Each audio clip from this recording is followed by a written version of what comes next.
दोस्तों, कोरोना काल में बहुत कुछ बदला है। जीवन शैली, रहन सहन, यात्रा। इस कोरोना काल ने हवाई यात्रा की परिपाटी को भी बदल दिया है। आज कोरोना होने के बाद, देश लॉकडाउन रहने के बाद फिर से जब विमान यात्राएं शुरू हुई हैं तो किस तरह से हो रही हैं और कैसे की जा रही हैं, आज की इस वीडियो में मैं इस विषय पर चर्चा करने जा रहा हूं। यह वीडियो उन मित्रों के लिए बेहद ज़रूरी है जो अपने शहर से विमान द्वारा, हवाई जहाज़ द्वारा किसी दूसरे शहर की यात्रा करने जा रहे हैं। आइए कुछ स्लाइड्स में मैं बताऊंगा कि घर से लेकर के घर तक हवाई यात्रा कैसे करें।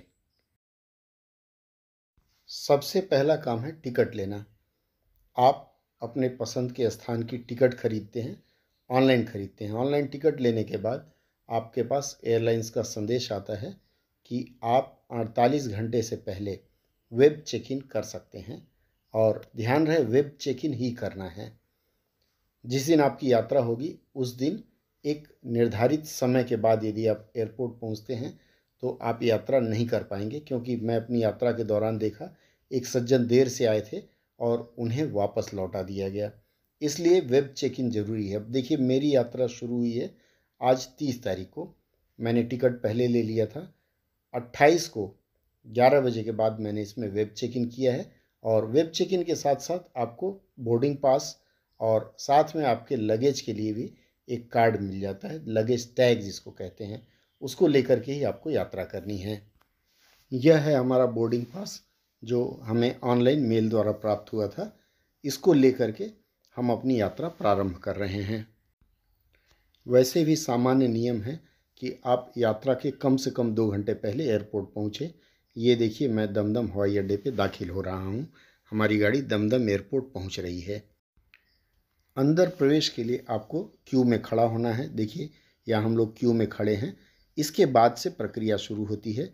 जैसे ही आप दरवाजे पे एंट्रेंस पर पहुँचते हैं, सबसे पहले आपके बैगेज को सैनिटाइज़ किया जाता है स्प्रे करके।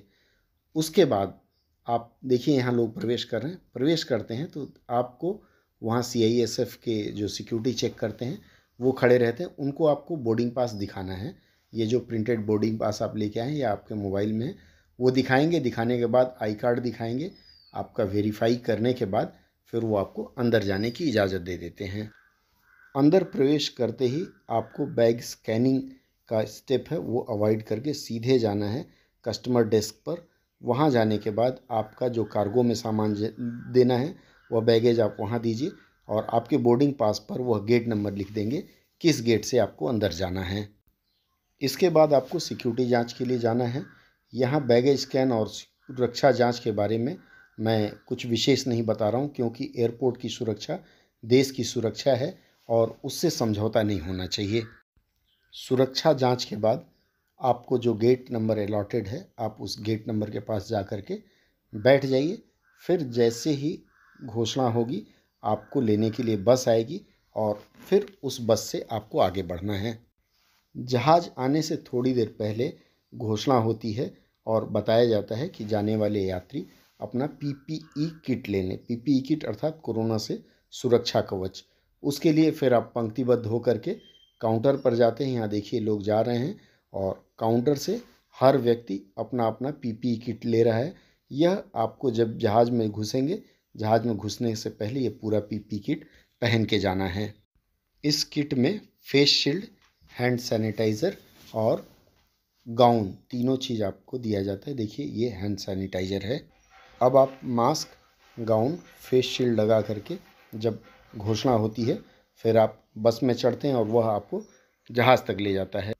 यात्रा के दौरान आपको PPE किट पहने ही रखना है। उतरने के बाद ही उसको अलग करना है। यह ध्यान रखें कि अलग अलग राज्यों की अलग अलग गाइडलाइन है। जैसे मैं उत्तर प्रदेश गोरखपुर में उतरा हूँ, तो यात्रा से पहले आपको एक वेबसाइट है इनका, उस पर पंजीकरण करना पड़ता है सारा विवरण डाल करके। और जब आप एयरपोर्ट पर उतरते हैं तो आप रजिस्ट्रेशन नंबर यहाँ गेट पर बताते हैं। वो बिना बताए आपको बाहर नहीं निकलने दिया जाएगा। आपकी टिकट बुकिंग के समय ही आपकी जो भी एयरलाइंस है वह आपको उस गाइडलाइंस को देखने, उसका अनुसरण करने और उसके अनुसार काम करने की सलाह देती है। तो उसके लिए आपको निश्चिंत रहना है और इस प्रकार से आपकी यात्रा पूरी होती है। यदि आप 1 हफ्ते से अधिक उस शहर में रहने जा रहे हैं तब उसके नियम अलग हैं। अगर आप 1 दिन में ही वापस आ रहे हैं, 2 दिन में, 1 हफ्ते से पहले, तो उसका नियम अलग है। उसे देख लें और उसके अनुसार काम करें।